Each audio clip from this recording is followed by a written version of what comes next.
Des écoles primaires publiques de la commune de Port-Bouilly et de la région du Sud Comoé seront réhabilitées. Une initiative de l'Association des volontaires pour le service international, AVSI, et ses partenaires.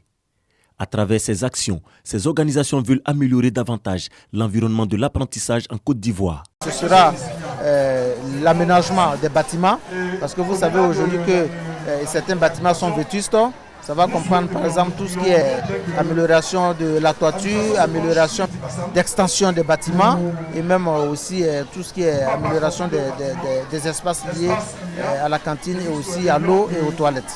ENI, dans tous les pays où nous sommes présents, s'engage vraiment pour soutenir le développement du pays. Le projet va durer 3 ans avec un budget de plus de 3 millions. Le coup d'envoi de ce projet d'appui à la qualité de l'éducation primaire vient d'être donné à l'EPP Petit Bassam dans la commune de Port-Bouilly.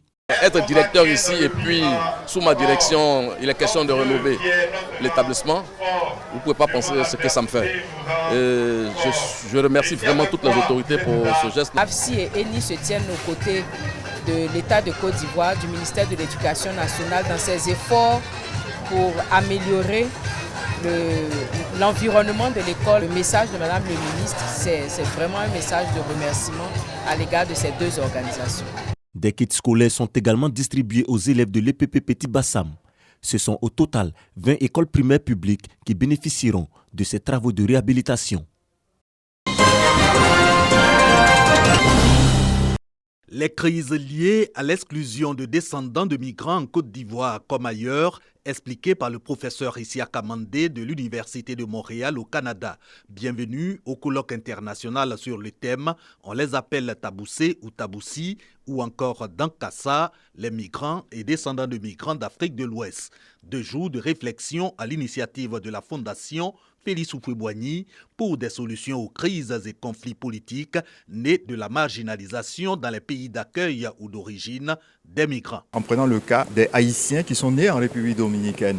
Et la loi qui est passée en 2013 dit que tous ceux qui sont nés après 1929 ne sont pas dominicains. Donc on remet en cause cette nationalité et ça constitue un réel problème. Parce que vous en avez qui sont 4, 5, 6 générations et qui se retrouvent à ne pas reconnaître en fait leur pays. Il faudrait repenser les politiques publiques pour prendre en compte en fait cette réalité et voir que la nationalité, par exemple, relève du droit privé et non pas du bon vouloir de tout politique.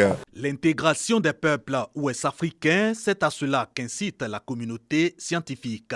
Le secrétaire général de la Fondation Félix Houphouët-Boigny révèle que les ingrédients sont réunis, d'autant que la migration interne dans cette sous-région a permis de construire des communautés diasporiques certes différentes, mais au destin commun. Jean-Noël Loukou prend l'exemple de la Côte d'Ivoire, où les migrants, toujours selon lui, représentent 30% de la population. Sur 123 sièges, 143 candidats en course pour être élus comme président d'organisation professionnelle départementale pour le compte de la Chambre nationale des métiers de Côte d'Ivoire. On prépare à ces élections les artisans qui remplissent les conditions. Le président du comité électoral, le préfet Boukari Berté, a sillonné certains lieux de vote de la capitale économique pour s'assurer du bon déroulement du scrutin. Vous savez, le processus électoral a commencé d'abord par l'enrôlement des électeurs sur la liste électorale.